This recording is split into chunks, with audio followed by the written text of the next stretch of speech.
नमः। विनायक अष्टोत्तर शतनामावली। ओम गजाननाय नमः। ओम गणाध्यक्षाय नमः। ओम विघ्नराजाय नमः। ओम विघ्नेश्वराय नमः। ओम द्वैमातुराय नमः। ओम द्विमुखाय नमः। ओम प्रमुखाय नमः। ओम सुमुखाय नमः। ओम कृतिने नमः।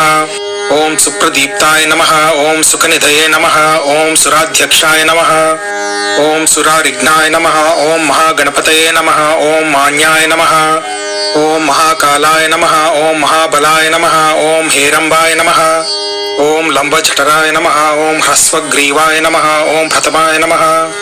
ओम प्राज्ञाय नमः। ओम प्रमोदाय नमः। ओम मोदकप्रियाय नमः। ओम विघ्नकर्त्रे नमः। ओम विघ्नहंत्रे नमः। ओम विश्वनेत्रे नमः। ओम विराट्पतये नमः। ओम श्रीपतये नमः। ओम वाक्पतये नमः। ओम शृंगारिणे नमः। ओम आश्रितवत्सलाय नमः। ओम शिवप्रियाय नमः। ओम शीघ्रकारिणे नमः। ओम शाश्वताय नमः। ओम बलवान्विताय नमः। ओम बलोद्धताय नमः। ओम भक्तनिधये नमः। ओम भावगम्याय नमः। ओम भावात्मजाय नमः। ओम अग्रगामिने नमः। ओम मंत्रकृते नमः। ओम चामीकरप्रभाय नमः। ओम सर्वाय नमः। ओम सर्वोपास्याय नमः। ओम सर्वकर्त्रे नमः। ओम सर्वनेत्रे नमः। ओम सर्वसिद्धिप्रदाय नमः।